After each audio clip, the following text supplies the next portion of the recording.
There is no safe space. I mean, I think, and this is... Oh my gosh, that's so sad. No, it's good. It's good.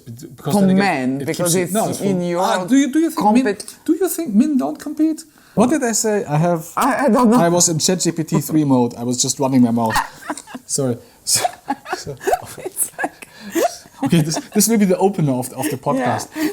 We have a very big topic today, at least for me. It's very interesting. Because you know what? My Tinder profile, I'm not sure that we can mention this, but who cares? I don't know. I'm not advertising this, but yeah. Obviously, I'm approaching men in the wrong manner. So I wanted, and you know what? I do have some nice pictures of me on my Tinder profile. So it basically attracts some suitors.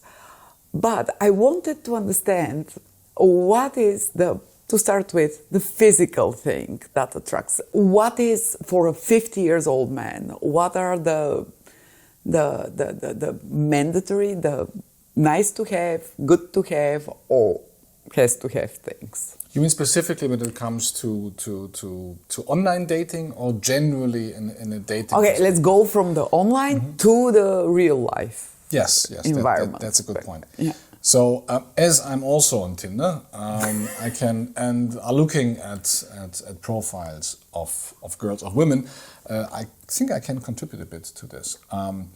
And there is, of course, several big mistakes, I would say, that a woman can make when putting up a profile. And the first one is to not have a picture at all, or to have just some meme or some landscape, all these kind of things. Or that's picture. The same for men, by the way. That's the same for men, obviously. Putting Richard Gere, it's like... No, that's the point. It's probably not a gender thing. It's probably a general thing that... we are looking for a person, yeah? So we are looking for a specific person. So that means if the person doesn't show their face, that's kind of weird. And not just their face, also their body, I would say. I mean, you have these profiles of women, and you do have a face, but it is a close-up, but you get no idea about how does she look in terms of her body. And the thing is, in me, that raises suspicion, and please apologize me for being blunt, but she's probably fat. Okay. There is above 50, there is the obvious menopause thing. So and there is the obvious wrinkles thing. Yes. And we are all freaking out about this. So what is the level of wrinkles that is acceptable? I don't think it matters much. I mean, honestly, I don't. The question is not so much, am I pretty or not? You will be pretty to somebody, but you have to show them what you are so they can make their selection. That's the point. So when it comes to sheer physical traits, there are men who are in larger girls, or in smaller girls, or in tall, or in short girls. But if they don't even know what they're getting, how can they make a selection? But yeah, I agree. But that's valid for every age. Yes. Like men like blondes, brunettes, whatever. But at some point, on top of this, you add wrinkles. You add your skin that is getting floggy. Is this a word? It gets not so collagen, elastic, whatever. Yes, less elastic, yeah. Yeah, and obviously as a woman, you focus on this because you have to focus on something that doesn't work. So how it gets into the big picture of a physical attraction? But physical attraction is a thing, and it's a thing with 50 and beyond, obviously, as well. But then the point is, you need, as a man, you don't want to get the surprise back. That's an important point. Yes, and at some point you will. There is, of course, endless chatting, which is so boring because this whole thing is about meeting people in the flesh. So at some point there will be the moment of truth anyway. And you will have to show yourself. By the way, as a man and as a woman, I'm just looking at this from a man's perspective. So at some point you will have this meeting, and of course, especially as a woman, and then again I should mention here for the sake of the podcast, I used to work as a photographer. I also had a makeup course. I'm not a makeup artist, but I worked a lot with them, and I know that I can do a bit of a makeup on a lady. So I do have an idea what you can do and what you can't do with a good makeup and a good styling, and it's a lot. But and you should do it. I encourage everybody to do it. It's not lying. It's just being polite. But all that being this is the thing. Men do the same thing, by the way. I mean, we exaggerate who we are and what we can do, obviously, and it's a kind of a makeup. But my point is that at the end of the day, there is some moment of truth where you have to come out and you have to talk to your dating partner, and it's kind of off-putting if the person that appears in reality is not at all the person that spoke to you through the profile. That's kind of weird, and that then is a lie. And if you start a relationship with a lie, it won't get far. And what about the enhancement? Because, for instance, I do have a lot of enhancements. Yes. As I'm trying to remain as natural as possible, I manage. I try at least not to make them visible. But some women are doing them more visible. Do you consider this as a commendable initiative? Yes. Or rather than as a kind of cheating exercise? Everything is permitted. I mean, there's this saying, "You're not ugly, you're just poor," and that's true. I mean, I do believe, especially as look, in a way, we all enhance every aspect of who we are. We go to courses, we take classes, we have degrees, and in a way, make money and buy a larger mansion. And I think you can look at enhancement as fillers, whatever, if done in taste, of course. If not, isn't it considered as, okay, she made an effort? Or, well, if the effort went wrong, then the thing is... But still, she made an effort. She made an effort. It's better than not making an effort. I mean, there is a thing, I mean, especially if you talk about 50. And it's true for men. It's probably more true even for women. When you're 50, you can be still pretty young and agile or pretty old. Yeah, I mean, there is a thing here. And there's a kind of a division. And I do believe that it's good to take care of things, to make an effort, because it shows that, well, make an effort shows make an effort. No, it shows that you care about yourself and that you do care about the impression you make on your environment, on men, but also generally on the world. So I think that is important. Because as you grow older and a bit more mature, a certain kind of sophistication becomes important, and taking care of yourself is a form of sophistication, isn't it? Maybe it's the ultimate form of sophistication. Is this a sign that if a woman takes care of herself, she will, by extension, taking care of you? She will. Yeah, because is this a kind of equation that runs smoothly? I think it is, because the idea is that if she lets you into her life, if you become part of her life, and she takes care of herself and of the world around her, then by extension she will also take care of you, and vice versa, of course. Yeah, I think it works both ways. This is probably not a men-specific thing. No, I do believe that's a good signal to send. Hey, I take care of myself. Here's just to make an obvious example. When you go to a date, you wear a nice outfit. So yeah, but I mean, you don't come in your oldest jeans. Yeah, but that's another signal that you send, which is like, here I am, and this is how you will see me every day. Yeah. I can pretend being somebody else for this first date, but then reality is different. So, yeah. Is it? This is a big question. No, this is a good question. Let's stay here for a moment. Is it really different? Because I would say yes, no, yes. Of course, we in the morning when we wake up and we have bad breath and we don't wear makeup and we are a bit sweaty and have messy hair, we are pushed back to a base level of how we look and how we appear. But then every day, we do either get up or do not get up and make an effort to make ourselves ready for the world. I mean, What I do, for example, I have this Sunday evening habit of ironing my shirts for the week, so to look presentable. No, you get my point, yeah? You're German. And I'm very German, yes. And you shower in the morning and you try to do something to your hair to look at least presentable. You don't go out, and if it's just to the office, but that's looking baseline. I get it. Okay, so kind of taking care of yourself, it's a good sign. What about the style? Yeah. How do you? Because at least for me, there is a big question mark here. Should I wear stuff younger one or appropriate for my age? When I say appropriate for my age, there is a lot of cultural input here. Yes. Like you don't wear red pants, and you I don't know.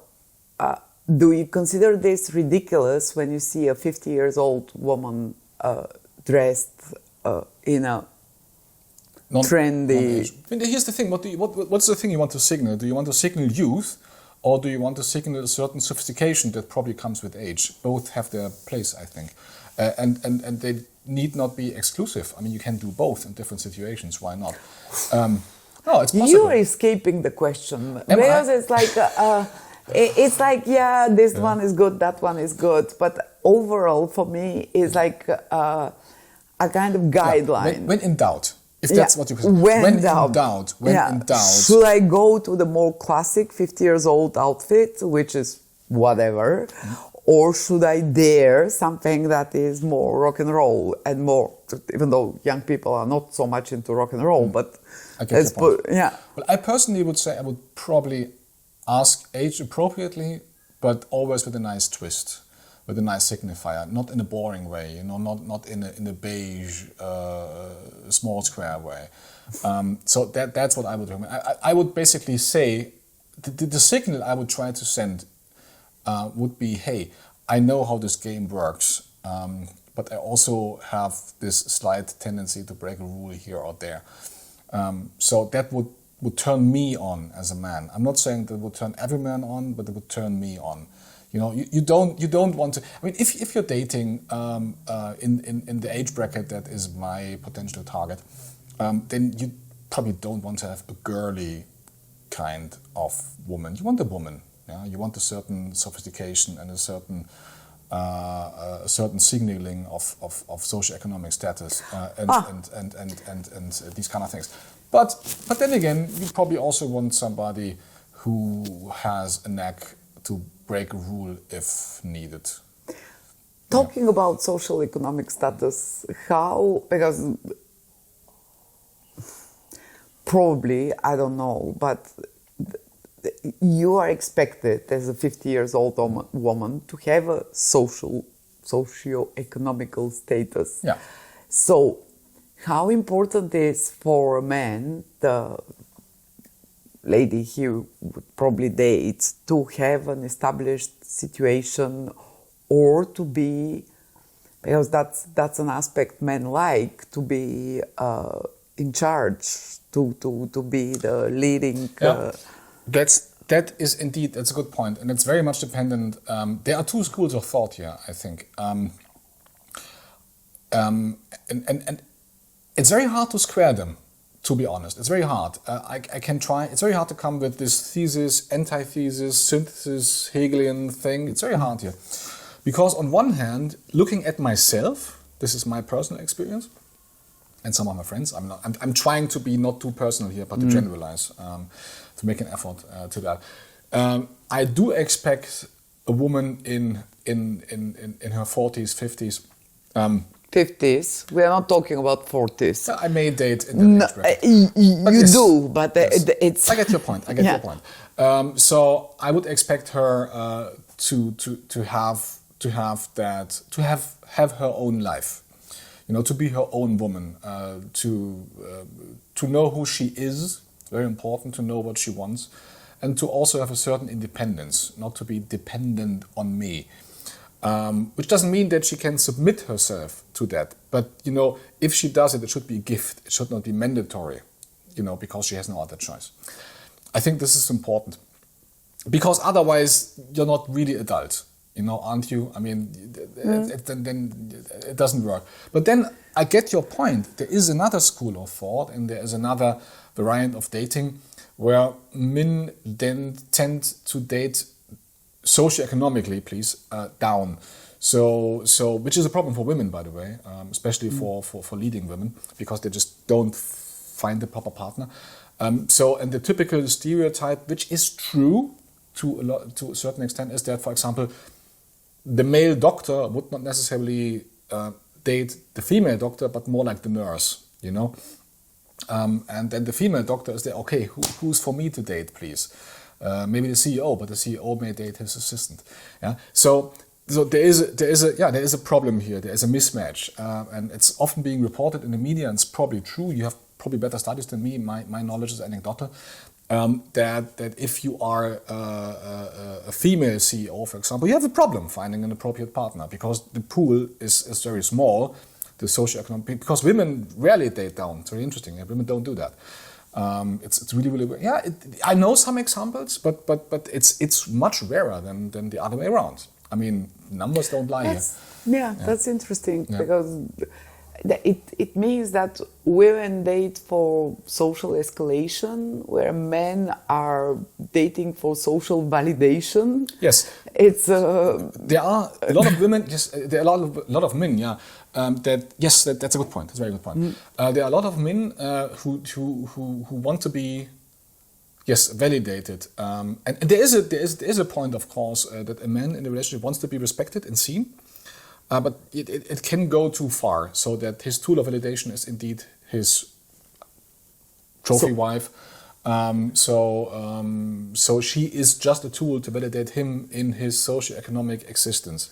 And that she can only do if she is not challenging him, if she is not threatening him. But in a way that is, if I may say that, and while that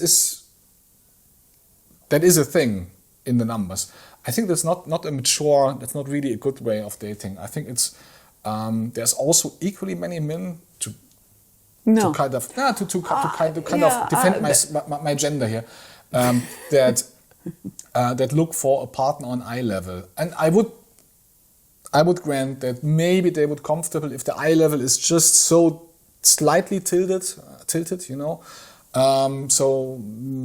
but generally on eye level. And here's the reason why: men like to share, and this is a thing that goes through culture, through This is a man. Share? Oh, you're a Depeche Mode fan. I need somebody to share the rest of my life, share my innermost thoughts.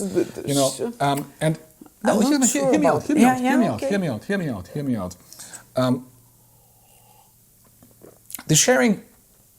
The sharing only works if values and knowledge and sophistication and interests are on a roughly equivalent level. I'll make you an example. And this may be a weird example, but I think it illustrates the point. Say you're a guy, and you know that how guys do that. If they're really into you, they send you their playlist on Spotify, and hey, have you heard this? Have you done this? Do you think this is interesting? They want to discuss this with you, and of course, they want you to look at them and say, oh, this is so sophisticated, you're so educated, fantastic. But they also want you to really appreciate it. So if you are a guy who is into Beethoven and you think Egmont, the Overture, is a great work of art, and you're so nerdy that you think, like, what's the best version of the Overture? And you think, this is Abbado, 2004 in Bologna. That was really, really good. It's fantastic. Okay, listen to that.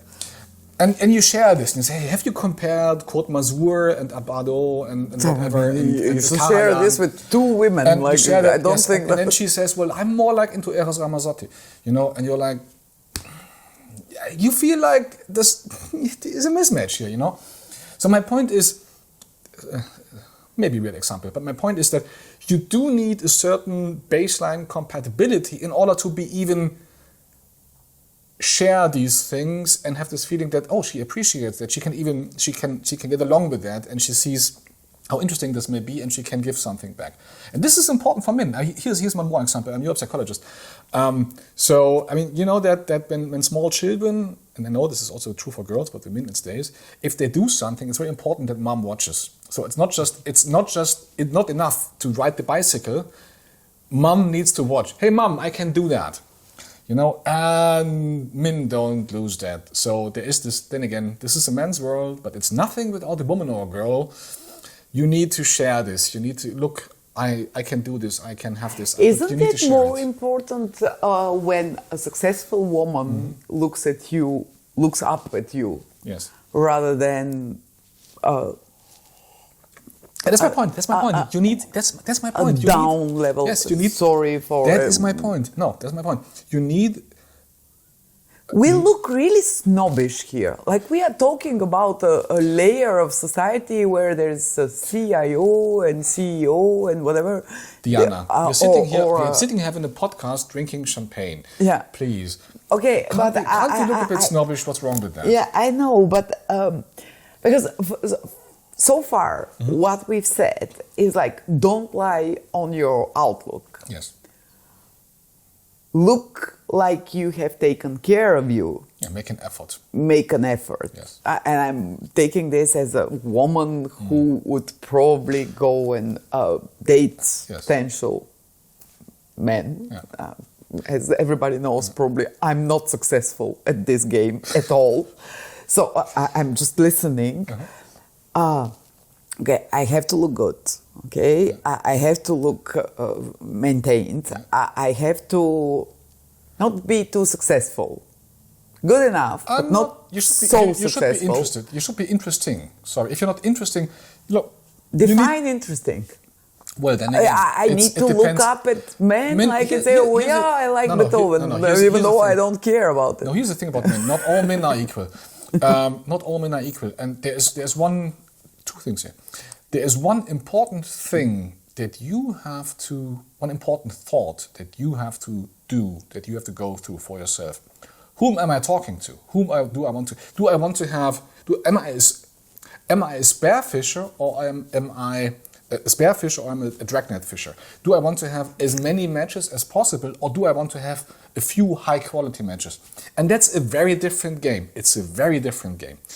And because resources are limited, and I'm a guy, so for guys it's harder because guys have to. Come on, you can go down to the ages. You are 50. You can go and date a 25th. Yeah, but on online dating, If you open your Tinder, how many matches and or what's the thing? Do you have? Hundreds probably. Yeah, if not thousands. Yeah. You know, on online, because the girl is the one choosing, the man is offering, the girl is choosing.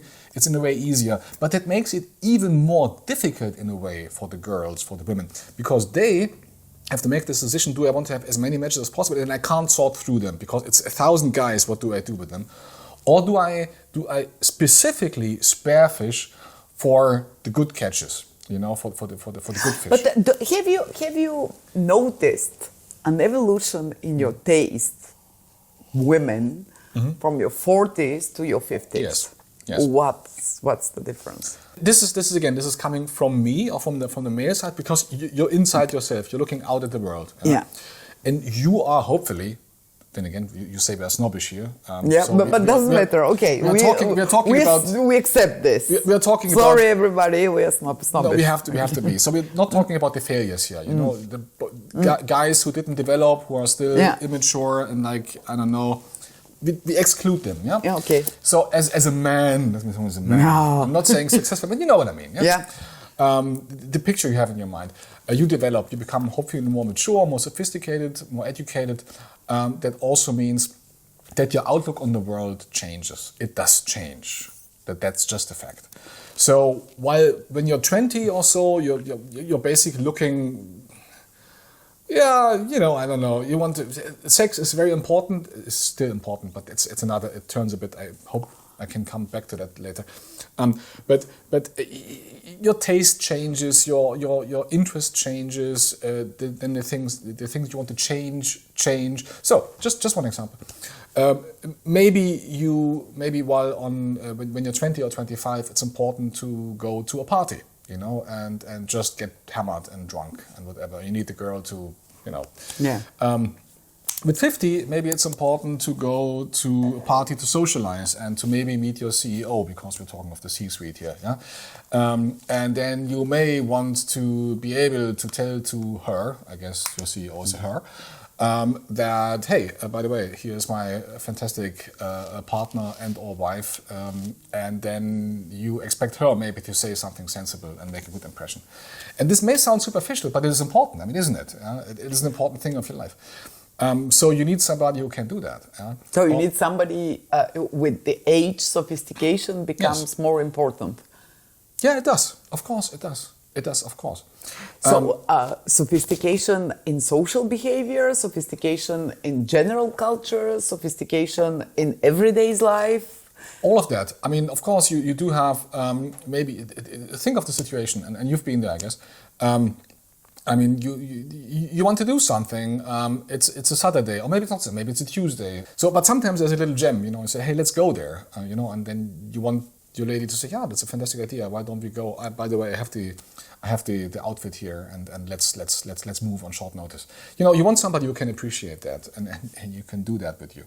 Whatever. Then again, maybe you're. So the differentiator between a 40 years old you and a 50 years old you is the level of sophistication, that's for sure, but the level of maintenance. I'm trying to wrap up like that to not to conclude, but because I have another question. Oh, I have also a few more points. So good looking, age appropriate. No drama. Okay, we will go to the drama. I have two remaining topics just for you. The first one is the household skills.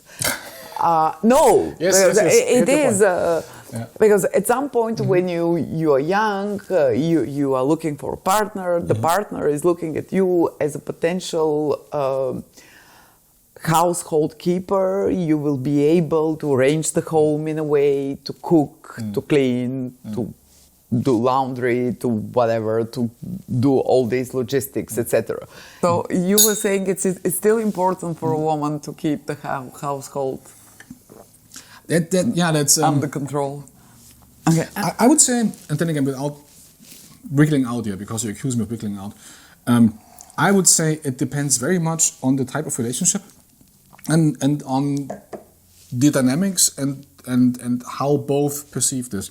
You can have a very traditional relationship, and it would probably be expected from the woman to either take care of most of the homework, or at least if there's a helper, household help, to organize that.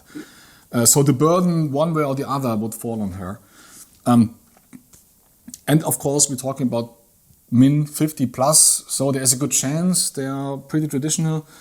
I may also say, then me being more Western European, that there is also a good chance that you get somebody who wants to, I mean, just to make this example, I'm perfectly able to iron my own shirts, and I want to do that.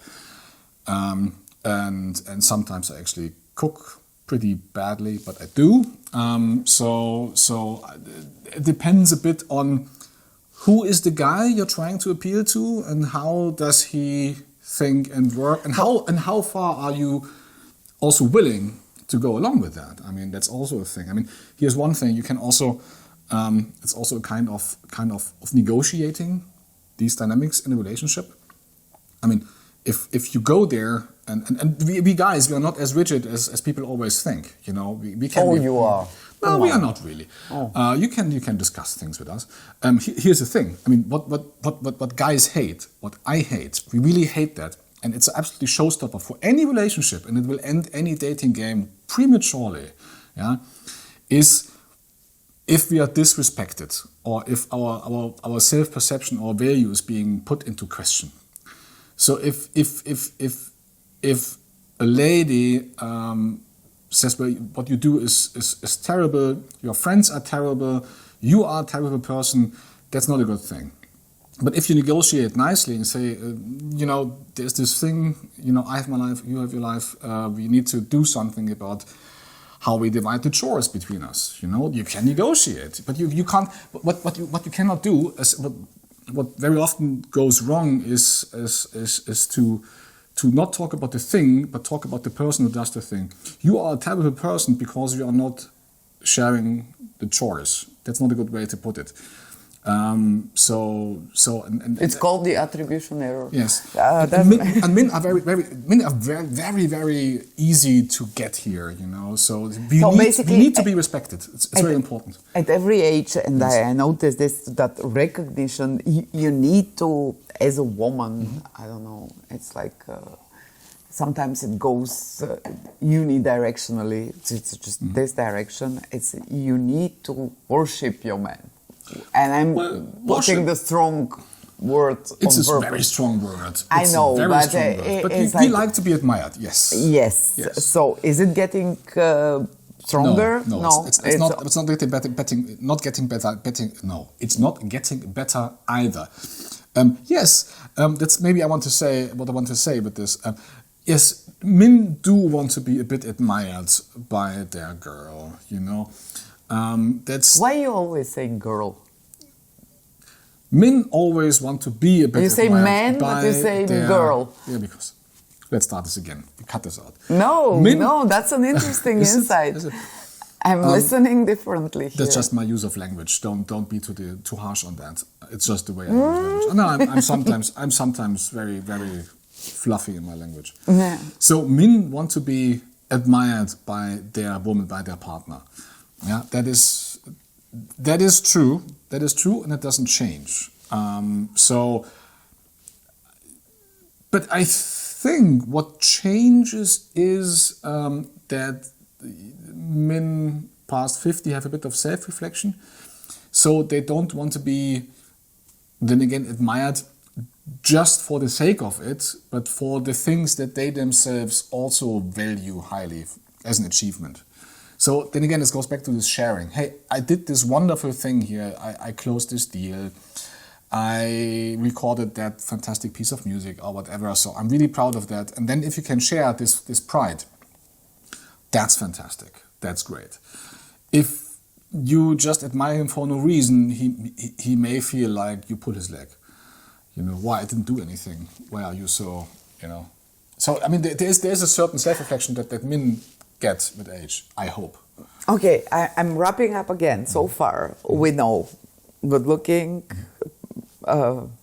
age appropriate, reasonably taking care of the household with some reasonable intervention into creating a kind of warm and cozy home with some, That's a nice way of putting it. Yes, that's a very feminine quality, isn't it? I mean, that's yeah. I it's like so. Creating a home. Yes. It's for some reason. It's not for some reason. For obvious reasons, and it's a good thing to creating a cozy home. Yes, is a women's thing. Sophisticated, but I don't know, sophisticated at the level where sharing is worth it. Yeah. As if there is a different level of sophistication. If you are into Wagner and I'm into Julio Iglesias, the sharing is mismatched. So yeah, but it's a general mismatch. I mean, it could also go the other way around by saying that. You could be the opera fan and I could be into, I don't know. Yeah, but Chaga music. Yeah. There is also a kind of socio-economical balance, not too far away, which is valid for every, but probably for every age, but probably more easily workable when you are 20 rather than you're 50. Because if I am the director and you are the call center agent, the thing is more. Yeah, you had more time to go into your space. Yeah, we haven't mentioned here for me it's a very interesting concept about the potential of education. We have discussed this between us. At what point men feels that they should educate women into their fields, and as a mansplaining, yes. or a nicer version of it. But I think that this is a good quality for women. I don't know if men expect this, but given the sharing, the sophistication thing, etc., I think that men would like to think that they have more knowledge of the world overall. Doesn't matter which type of world, like explaining you how to fix this door or explaining you how to make a better pasta bolognese, doesn't matter in which area, but so this one remains. And does it become more pronounced with the age? I don't know. Probably yes, I would say. Because the personality is established. You become more rigid in your personality, but then again, I hold, and I hope this is true for my fellow gender fellows. What's the word for that? You have a point. I mean, first of all, you have a point, of course. Men like to do that, and men can feel threatened if she can open the bocal. If she can open the champagne bottle better than he can. That's a big threat. That's a big threat. On humanity overall. It is. It is true. It is true. What can I say? It is true. I think it's getting stronger when you become 50, etc. Because no, I don't think so. No. I don't know. That's a good question mark, because it can become okay. Because men and women can be equal in various areas, and there are some differences. I'm not saying inequalities, but differences. And if I can make a better pasta, you can be probably more skilled in opening bottles or whatever, fixing my car, etc. So I'm not trying to deny this, but I'm trying to say that probably the acceptance level could be larger, and men to accept that, okay, if this woman has made it until 50, so she's probably able to do a number of things on her own. Is it sexy? I'm not sure. No, it is sexy. No, I have to say it is sexy. But because, then again, this is my point. I do think it's threatening if she can do everything better than you. That's terrible. So she has to. You're a loser then, my brother. You're a loser then, yes. No, no, that's what you are. No, it's a good point. Then you're a loser. If I can do everything better than you, why? And then I constantly question why I'm here. What's the reason for me to be here? And men need a reason. Men want to be wanted and to be needed. You know, but, and I think that is my point. As you grow a bit older and a bit more reflective, you can see that you can't do everything better than everybody else. You can't be number one in every single field. So I think you can see yourself, and you can grant to the lady in your life that thing that you say, okay, this is okay. In these fields, I accept you as equal or even superior, and I can learn from you, and I can take inspiration from you. So maybe you are just better in wines. Just to bring one example that is easy for me, because I'm not. It's not so difficult. I'm a non-drinker. So cheers. And you are a non-drinker and non-smoker, and I'm a drinker and a smoker. So for me, it's very easy to say, and this is a real situation sometimes. This can also go the other way. In a restaurant, it's easy for me to say, hey, you have to choose the wine, because I just have no idea, or we have to ask the sommelier for a recommendation. And I can do that. Obviously, in a restaurant with a sommelier, obviously goes. You obviously ask the sommelier. But actually, the last restaurant I went to, the sommelier was also a lady. So just to make the point. So my point is that this is just an example, of course. That I do think men are able to do that at a certain age. They don't have to be number one at every single thing. But then again, to be also honest, I'm also pretty sure that they need a few fields in the relationship dynamics where they can confidently feel that they are needed, and that they have some knowledge, sophistication, whatever, execution superiority. Yes, so they feel they have a need to be there. They have a raison d'être.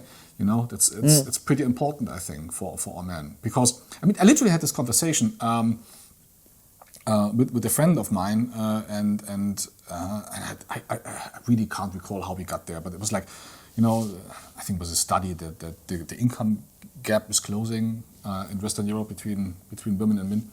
And he was literally like, yeah, but then why do they need us anymore? And I thought, well, hopefully they don't need us just for the money, for the income. That's I sincerely hope that. But yeah, anyway, yeah, it's a because we need to distinguish, and I will close this one here. We need to distinguish the different types of societies. Yes. And Western Europe, Eastern Europe, but we are not here to make a sociological overview of the women's condition all over the world, even though it could be interesting, because I am still extremely privileged. Yes. Because I can sit here and talk about all these things without anybody censoring me. Yes. Anyway, it's another topic. Last thing I wanted us to discuss is this famous emotional maturity and the famous no drama statement that everybody puts in whatever profile or announcement or introduction Which is speeches. weird, because if you put it there, it's kind of weird, isn't it? Yeah, it's... I honestly think that drama is a good thing, as well as I think that conflict is a good thing. Yes. But I have my views on this. Conflict, yes. Drama as well. No. Drama gives some... That depends on how you define drama. Yes, I guess. But maybe you mean the same thing. Very often, the drama is not the exclusivity of women. No, of course not. I'm not saying that. But we talk about what men want. You know? Yeah, but what men want is not a drama, lady, which means, and I will just put something on the table, and you will, no jealousy, no controlling, no exaggeration of the demands, like no neediness, like. Because at some point you mentioned men want to feel needed, but the definition of what is needed to their taste and their flavor, like it's okay, this is the threshold, here I'm needed, here you are needy. Yeah. It's and if you are needy, you're a drama queen. Yeah. So the boundary, the limit, the red line between being needed and having a needy woman is sometimes very thin and very fluid and very...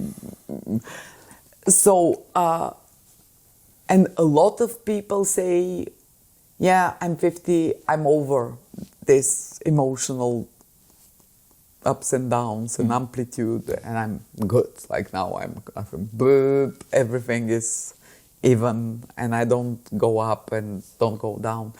But so, in terms of emotional attachment and emotional presence, what's the right dose there? No, that's a big question, but... It's a big question, and it's a very open question, but here's my take on that. First of all, I grant you the point that conflict is a good thing. Yeah. So the Neapolitan Plato said war is the father of all things, but what he really meant is conflict is the father of all things, because it shapes, it makes transparent and clear what you want and what you need, what the desires are, and also you fight for your position and you get a new balance, a stable balance out.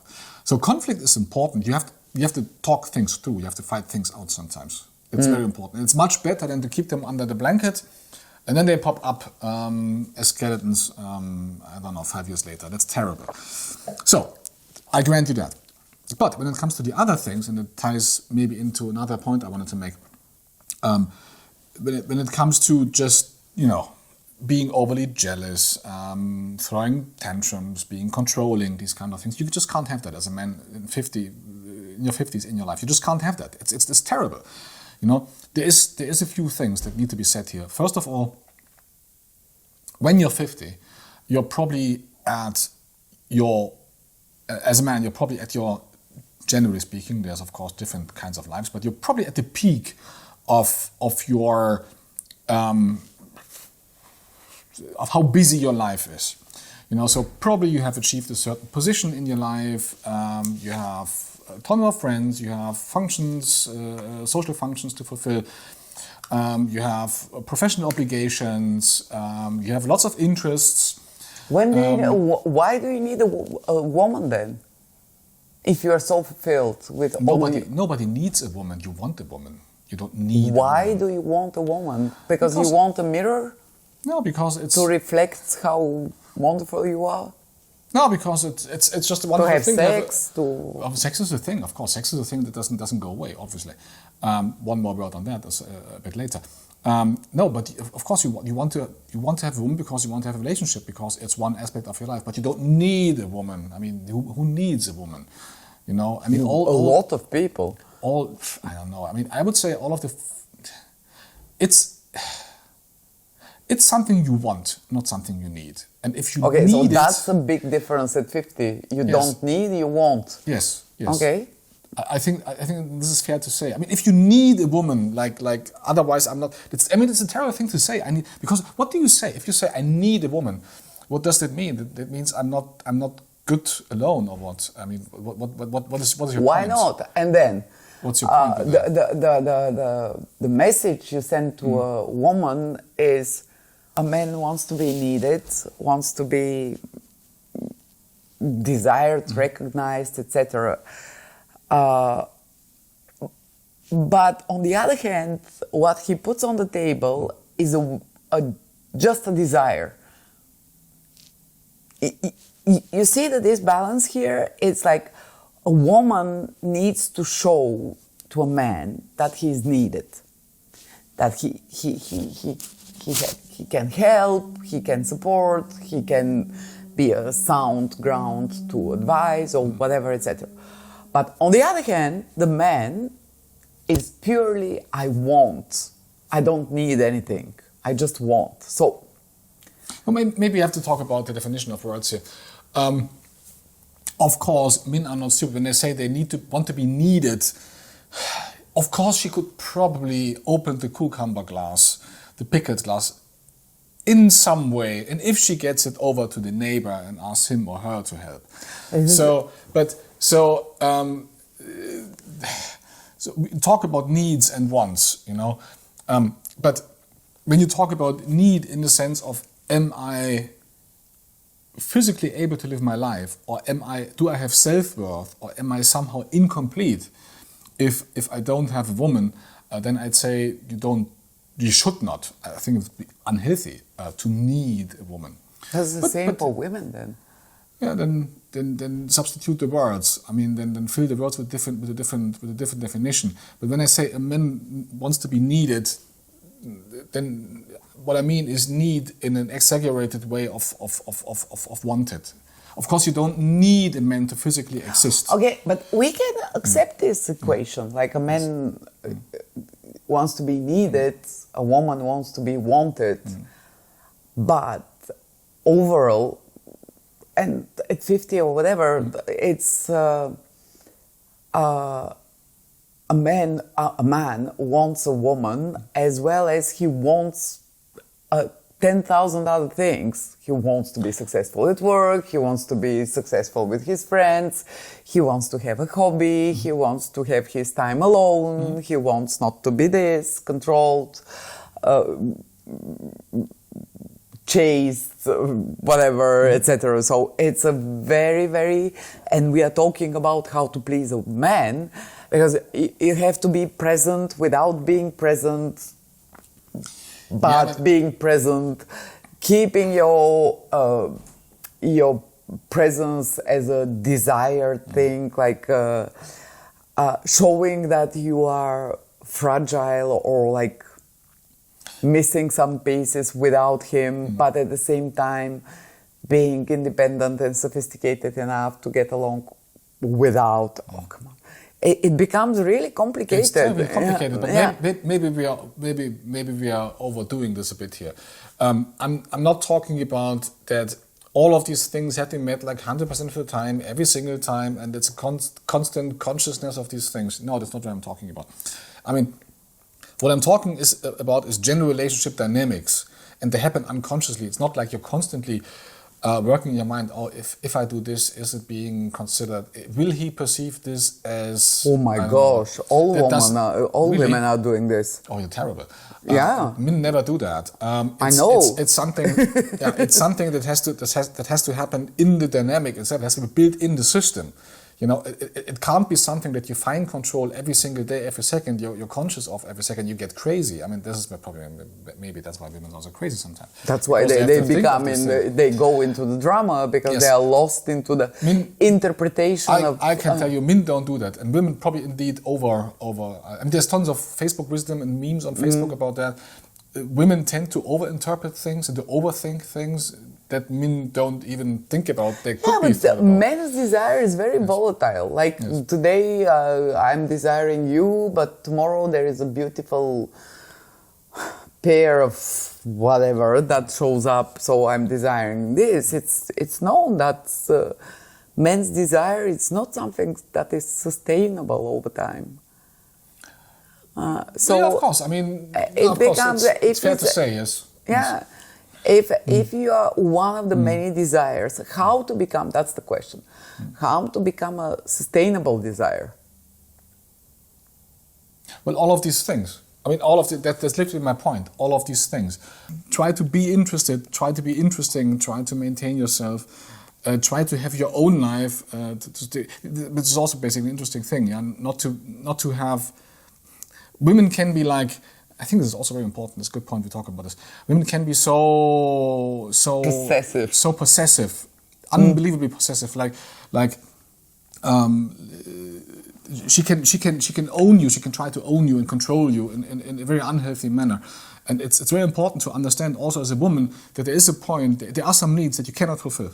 You cannot fulfill. You cannot substitute him going out with the boys on a Friday to the city and have a drink. You just cannot do that. Whereas for a woman, a man can be everything. That's the fundamental difference. Is that true? Yeah. Well, then I'm saddened to say that the other way around it doesn't work. No, I know. It has to be recognized, and it has to be appreciated, and has to be dealt with. So my point is that if as a woman, if you want to be that everything for your man, and you get frustrated because you cannot be that, and I guess every man has been there at some point in his life, you know, where his woman was like, why do you do that with the boys? Why do you go fishing with your friend? Or why do you, because we're sitting here, a man and a woman, yeah? Why do you have this, not girlfriend, but girlfriend you are doing things with, you know? Why can't you do that with me? Because maybe no, I can't do that with you because that's a function that you cannot fulfill. And maybe I don't even want you to fulfill that function because you have a different function in my life. So you can't be my one and only thing. That's an unhealthy thing for a man, I think. A man. But does it go stronger with age or not? This kind of separation of duties. It goes much stronger, of course, because you have lived more life already and you have developed more interests and you probably have. So we are going once again to our previous podcast topic. Where we said that a woman, ladies, please, diversify the risks. I know that it's very difficult, but obviously for me, and that will be my conclusion, there is no such a way than to please a man, because they will always be something. That's my sad conclusion, actually. That there's always be something that will be at least as interesting as you. Doesn't matter how good-looking, sophisticated, housewife, emotionally mature, even if you... And I will go back just a second to the emotional maturity, etc. They will still have you. You will still be in a list, in a line. Like, and that's heartbreaking. I don't know how to... No, that's very healthy. Look, there is no... For men... No, here's the thing. And I think this is important to understand. And maybe this is and because you're a psychologist and we're having a podcast here about these things. I think this is very important to understand. In Facebook wisdom, which we both make fun of occasionally, and I know that, and cheers to that. Sorry, I should have taken this. There is this this thing that people value a lot. That's called unconditional love. I want to be loved unconditionally. And that's a terrible thing. That's horrible, and it's not Yes. true. Unconditional love is from mother to son, Yes. to mother to daughter, etc. Yes. That's where you have to have, that's the first love everybody has Yes. to receive, Yes. which has to be unconditional. Otherwise, course, the because right now you fundamentals don't have- of your yes. love relationships and your emotional maturity and development and whatever is totally compromised Yes. if you haven't received this unconditional love. However, afterwards, everything that you do with whatever partner, it's totally conditional. Yes, of course. And it has to be. It and has it has to be because you have made the choice to be with this guy, not with that guy, and you made it for a period of time, and then it can change. It changes most of the time, and you need to like again the new person you have chosen like 10 years ago, and you probably will not, and that's perfectly okay because it's not unconditional. But from there to the unconditional to the conditional, because for me the big issue that I as a woman and most of the women have is that you are not the priority. It's not the unconditionality of the love, it's the prioritization. Yeah, I get the point, but the message is, and because your point was there's always something that may be more interesting. Yeah. You know, life is competitive. That's how life is. Oh, no. Oh, it is. It And that keeps your us, partner needs to compete? Yeah, of course. Oh, come on. Of course, please. I mean, of course, please. This is a fundamental truth here, and it ties back to where we started from. And it was your point actually, and I think you're on the same opinion. Just don't put it in these words because you don't want to arrive at this truth. You don't want to say the truth. But your point it was, I probably have to keep myself up. I use fillers here. I fill my CV there. I do this. This is how I appear in public. This is my persona. This is being competitive. And you know what? I tell you one thing. That's a good thing because it keeps us alive. It keeps us alive. It's very tiring. Yes. And at some point you need to have, that's my, because you are competitive, especially if you are in a demanding career and other logistics, etc. As a woman, I can say I'm competing all the time. Yes. And if I would like to have one area I shouldn't compete, is this one, where I can feel that I have been the chosen one and the preferred one, and I don't have to compete again against all these. Yeah, but then you just said there's no such thing as unconditional love, and it's not unconditional. But putting conditions on love means competition by definition. Yeah, okay. There's no other way to phrase that. Sorry, I mean this truth may sound ugly, but it's a truth nevertheless, and we have to say it because we're an honest podcast here. Life is competition, and that competition goes. It permeates every field of existence, and that also means it happens in your relationship. And you cannot you can wish it away, but it doesn't go away, because if it did, you wouldn't have all these breakups and divorces and these things. But they are there. They are a fact.